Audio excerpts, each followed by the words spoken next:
नमस्कार, जय हिंद, जय श्री राम दोस्तों। शिवम चौधरी ऑफिशियल में आप सबका स्वागत है। आगे बढ़ने से पहले आप सबसे रिक्वेस्ट है, वीडियो को लाइक कीजिए, चैनल को सब्सक्राइब कीजिए और शेयर करना मत भूलिएगा। जैसे जैसे बांग्लादेश में चुनाव पास आते नजर आ रहे हैं, वैसे वैसे बांग्लादेश में अब स्थितियां और बिगड़ती दिखाई देंगी। उसका कारण है, जिन लोगों ने सड़क पर कब्जा किया हुआ है, जिन लोगों ने सत्ता के ऊपर कब्जा किया हुआ है, वो नहीं चाहेंगे कि बांग्लादेश में ये चुनाव हो, क्योंकि फिर तो उन्हें सत्ता छोड़नी पड़ेगी। और मान लीजिए अगर ये चुनाव हो जाते हैं तो ये प्रयास रहेगा कि सत्ता पर उनका कब्जा हो, वो स्ट्रीट वायलेंस के माध्यम से हो, डर के माध्यम से हो, या जैसे भी हो, या जो विदेशी सपोर्टर्स हैं उनके माध्यम से हो। और जो भी इस चुनाव को जीतेगा, जो दूसरा पक्ष होगा, वो इसे रिग्ड इलेक्शन बताएगा और यहां से एक बिल्कुल स्क्रिप्ट तैयार हो जाएगी बांग्लादेश के अंदर नए सिविल वॉर की।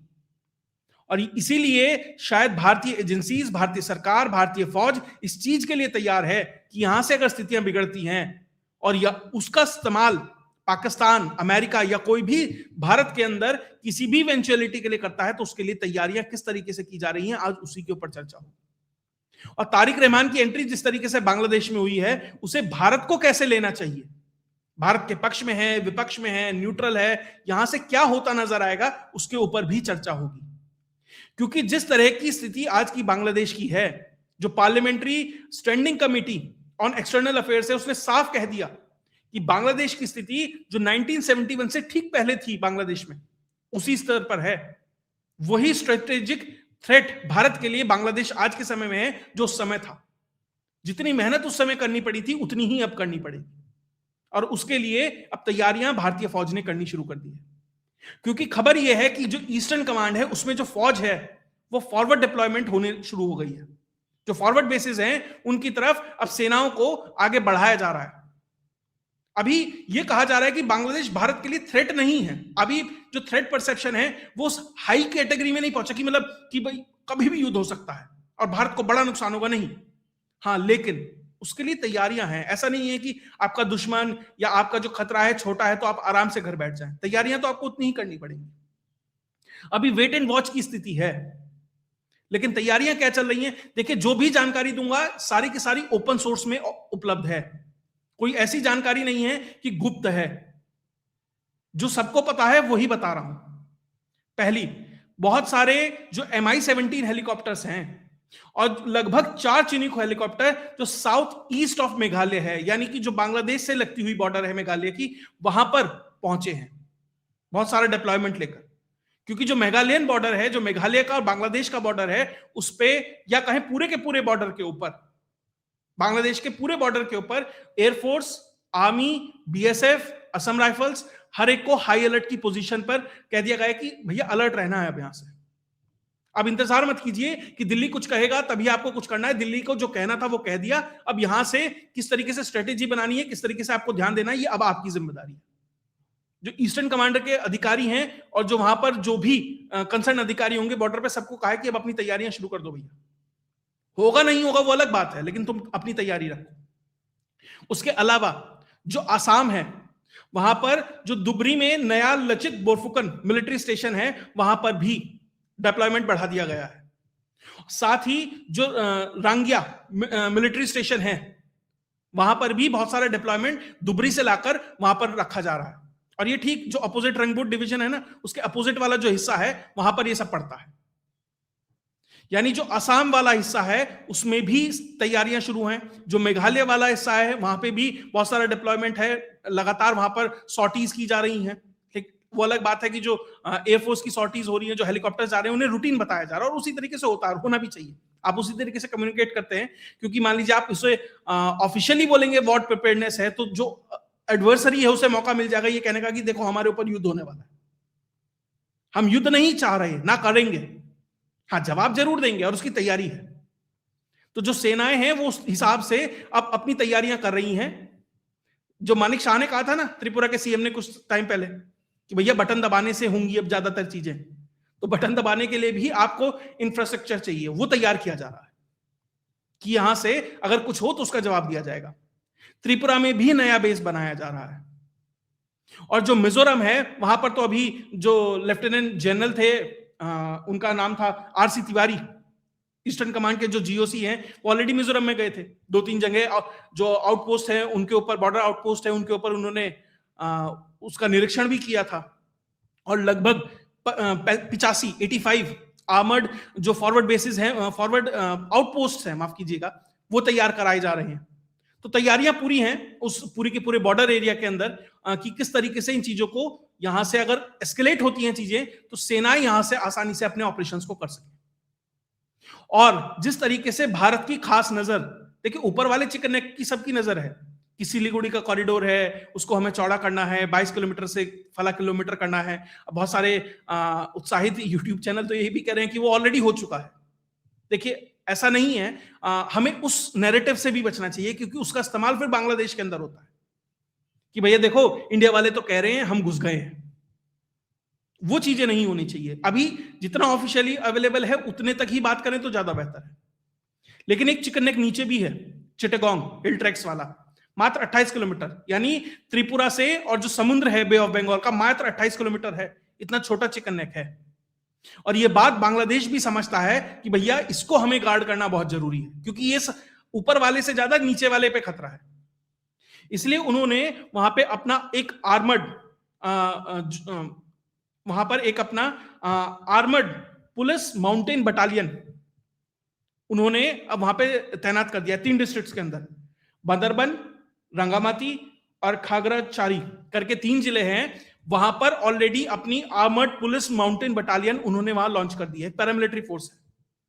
साथ ही जो उनकी बीजीबी है, बांग्लादेश जो बॉर्डर गार्ड्स जो हैं, उसमें 3500 एक्स्ट्रा लोगों की भर्ती हो रही है। और ये सब कुछ सिर्फ और सिर्फ चिटागोंग हिल ट्रैक के अंदर डिप्लॉय किया जा रहा है। उसके कई कारण हैं। सबसे पहले तो वो ये कह रहे हैं कि भैया चुनाव होने वाला है, हमें लॉ एंड ऑर्डर मेंटेन करना है। वो तो झूठ है साहब, क्योंकि ऐसा उनकी कोई स्थिति है नहीं। आप ढाका में लॉ एंड ऑर्डर मेंटेन नहीं कर पा रहे।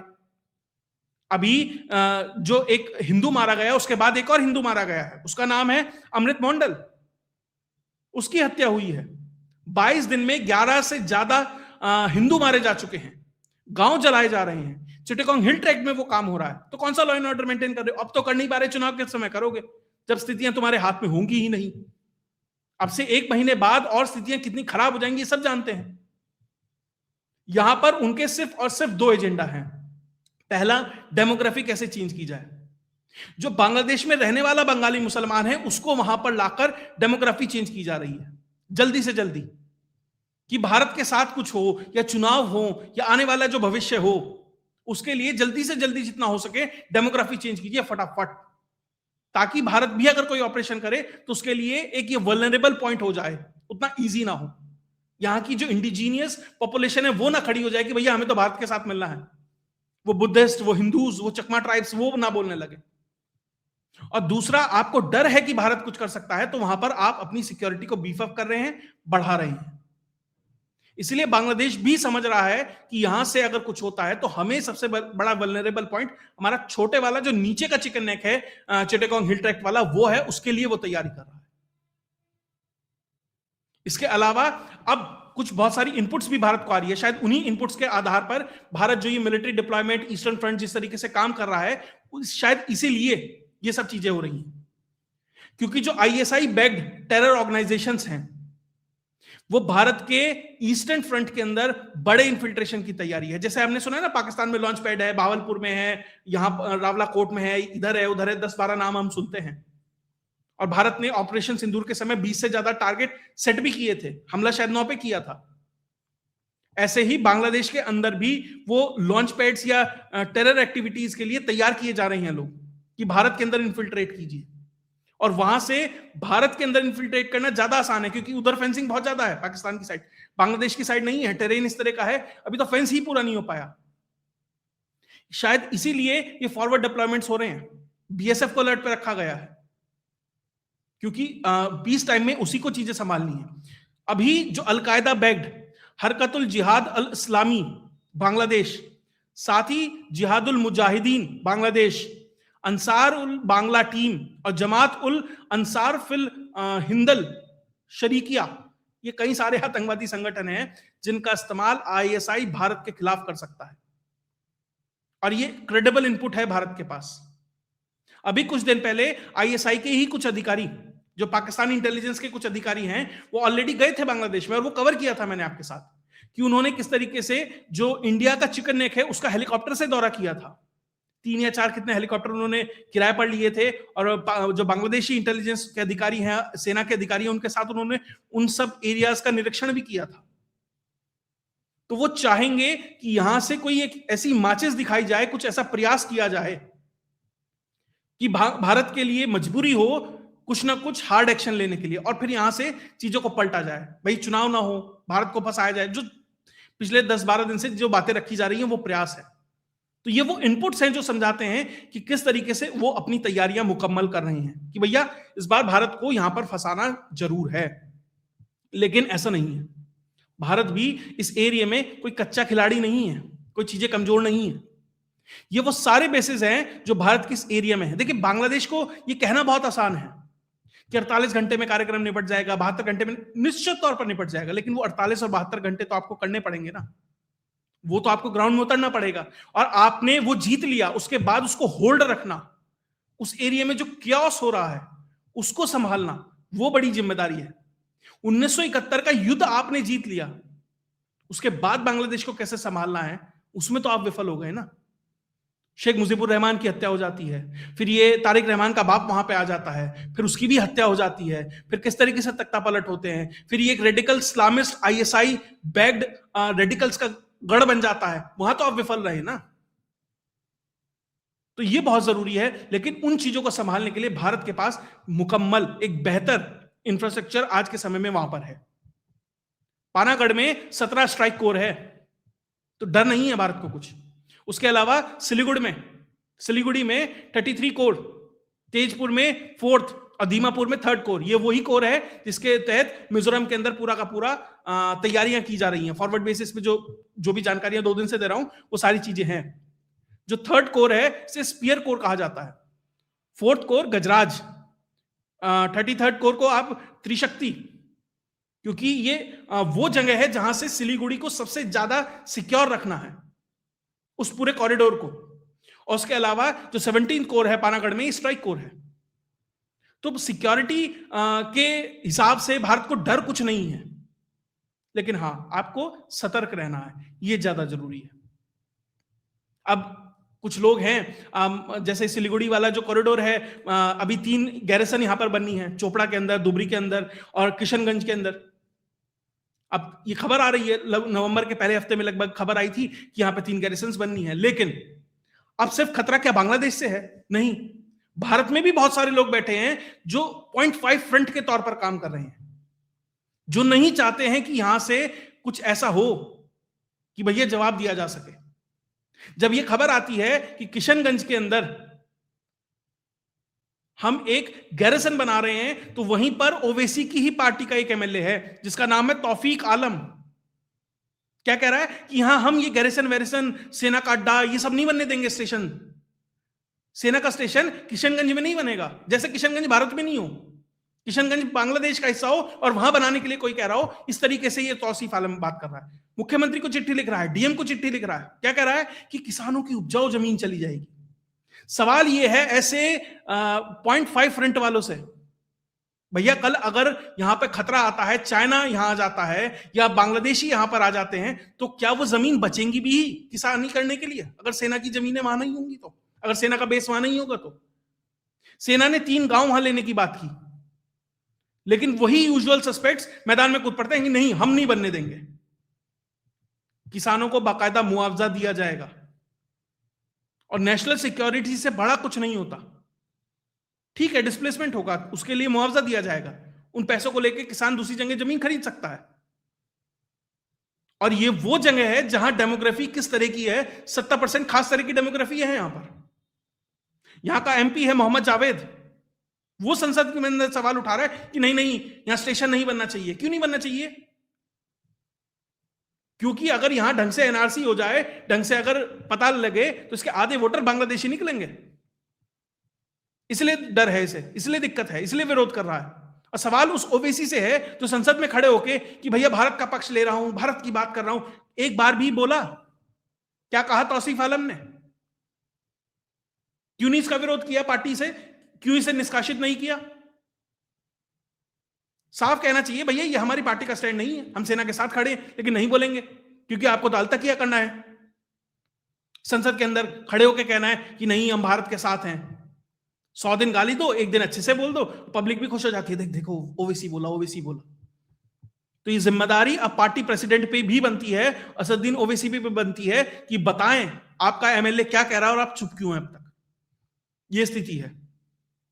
और इसके अलावा ईस्टर्न फ्रंट ही नहीं, वेस्टर्न फ्रंट पर भी भारत हाई अलर्ट के मोड पे है। अभी जम्मू में तो हाई अलर्ट किया ही हुआ था, उसके अलावा पठानकोट और गुरदासपुर में भी हाई अलर्ट घोषित कर दिया गया है और बीएसएफ को विजिलेंट रहने के लिए कहा गया है, क्योंकि जो फॉग पड़ता है, जो कोहरा पड़ता है, उसकी आड़ में कुछ ना कुछ करने का प्रयास है। कोई बैट एक्शन हो सकता है या जो भी हो सकता है, बहुत सारी चीजें हैं, इन्फिल्ट्रेशन हो सकता है। तो ये सब भारत ईस्टर्न फ्रंट हो या वेस्टर्न फ्रंट हो, किसी में भी कोई एक तरीके से कह सकते हैं रिस्क नहीं लेना चाहता है। तैयारी वहां पर भी पूरी है और तैयारी यहां पर भी पूरी है। भैया जिसे आना है आके चेक कर ले, उसे बता देंगे कि हम क्या क्या कर सकते हैं। तो बांग्लादेश का सिक्योरिटी फ्रेमवर्क के हिसाब से देखें, अगर सिक्योरिटी सिचुएशन के हिसाब से देखें, तो भारत को कोई बहुत डर है नहीं कि उसके साथ कुछ होगा। लेकिन जो उसका इंटरनल केओस है, उसकी वजह से जो भारत के अंदर रेडिकल एलिमेंट आ सकता है, असली खतरा उससे है। क्योंकि वो छलनी में छलने की छान के जैसे चीजें निकलती है ना, वैसे निकलेगा वो थोड़ा बहुत। मैं कह रहा 2, 4, 5, 10 भी आ जाएं तो भैया 26/11 तो बहुत कम लोगों ने किया था ना, 10-12 ही थे। संसद पे हमला भी इतने ही लोग थे, तो वो क्या केओस कर सकते हैं, वो बड़ा खतरा है।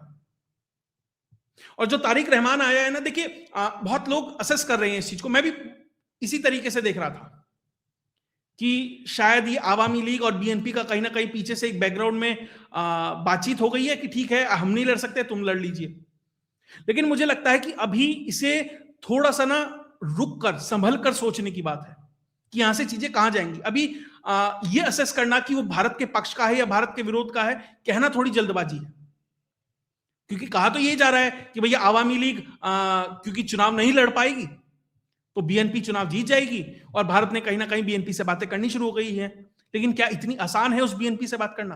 क्या जो तारिक रहमान है डबल गेम नहीं खेल रहा हो सकता भारत के साथ? इसलिए यहां पर भी एक वेट एंड वॉच की स्थिति है, क्योंकि जिस तरीके से इतिहास रहा है बीएनपी का, वो प्रो भारत नहीं रहा है हमेशा से। और क्या कहा तौसीफ आलम ने, ये माफ कीजिएगा, तारिक रहमान ने आते ही साफ कहा कि भैया बांग्लादेश को जो प्रॉफिट मोहम्मद है, यानी कि एक तरीके से कह सकते हैं शरिया के हिसाब से चलाऊंगा, तो भैया वही तो जमात चाहता है, वही तो कर रहा है मोहम्मद यूनुस, वही चीज तो तैयार कर रहा है भारत के लिए। इसीलिए जो तारिक रहमान रह कहां रहा था 17 साल से? इंग्लैंड के अंदर, यूके के अंदर। तो क्या MI6 वहां पर इसको इन्फिल्ट्रेट करने का प्रयास नहीं कर रही होगी? इसको तैयार करने का प्रयास नहीं कर रही होगी? क्या CIA इसके संपर्क में नहीं होंगी? ये जब आया है भारत, उससे कुछ समय पहले ही पिनाकी भट्टाचार्य और इलियास हुसैन नाम के जो एंटी इंडियन एलिमेंट है, जो बांग्लादेशी एलिमेंट है, वो इंग्लैंड पहुंचे थे। तो क्या वहां पर तारिक रहमान को संभावना है? देखिए संभावना हर तरह की है, हो सकता है भारत ने पीछे से बात कर ली हो, लेकिन क्या इतना आसान है? इसलिए कह रहा हूं थोड़ा सा वेट एंड वॉच कीजिए कि यहां से तारिक रहमान किस तरीके से चीजों को लेकर आगे बढ़ेगा। हां, लेकिन अगर कंपेयर करेंगे जमात में, बीएनपी में, यूनुस में, तो भारत बीएनपी के साइड ही रहेगा। अगर कंपैरिजन, अगर आपके पास यही ऑप्शन है, 3 ही ऑप्शन है, तो उसमें से तो निश्चित तौर पर बीएनपी है, क्योंकि एक फंक्शनल पॉलिटिकल पार्टी तो है कम से कम। वो जमात वाले तो सीरिया बना देंगे, वो जमात वाले तो यूनिस तो स्थिति इसे यमन बना देगा या लीबिया बना देगा भारत के लिए। तो तारिक रहमान फिर भी उनमें अंधों में काना राजा वाली बात होती है, बेहतर ऑप्शन है कि कल को इसे चुनाव हरा के हटाया तो जा सकता है। मान लीजिए कल को स्थिति आए, आवामी लीग दोबारा से धीरे धीरे खड़ी हो 5 साल बाद, 10 साल बाद, और उसके बाद धीरे धीरे दोबारा से चुनाव की प्रक्रिया हो, दोबारा से बांग्लादेश में रिवाइवल किया जा सके अपना, तो वो ऑप्शन तो होगा कम से कम इसके साथ। इसलिए बहुत संभल कर यहां से चलने की बात है कि बहुत समझ कर देखना पड़ेगा कि दरअसल यहां से चीजें जा कहां रही हैं। क्योंकि अगर तारिक रहमान ज्यादा बाहर निकलेगा तो इसको भी सेट करने के तरीके हैं लोगों के पास, और ये नेता है, ठीक है। तो ये भी अपनी दिखाएगा कुछ और, बोलेगा कुछ और, ये भी अपनी चालों को बहुत कैलकुलेट करके चलेगा। इसलिए अभी से ये अज्यूम कर लेना कि प्रो भारत होगा, देखिए प्रो भारत तो नहीं होगा, कितना एंटी भारत होगा, किस एक्सटेंट तक एंटी भारत होगा, ये समझना बहुत समय के साथ ये जो कैलकुलेशन होगी इसको एसेस करना है। और क्या जब ये आ जाएगा और पाकिस्तान के साथ जो बांग्लादेश का पैक्ट हुआ है कि भैया स्ट्रेटेजिक मिलिट्री पैक्ट हुआ है, उसके ऊपर ये सिग्नेचर करेगा, वहां से क्या और चीजें खराब हो सकती हैं।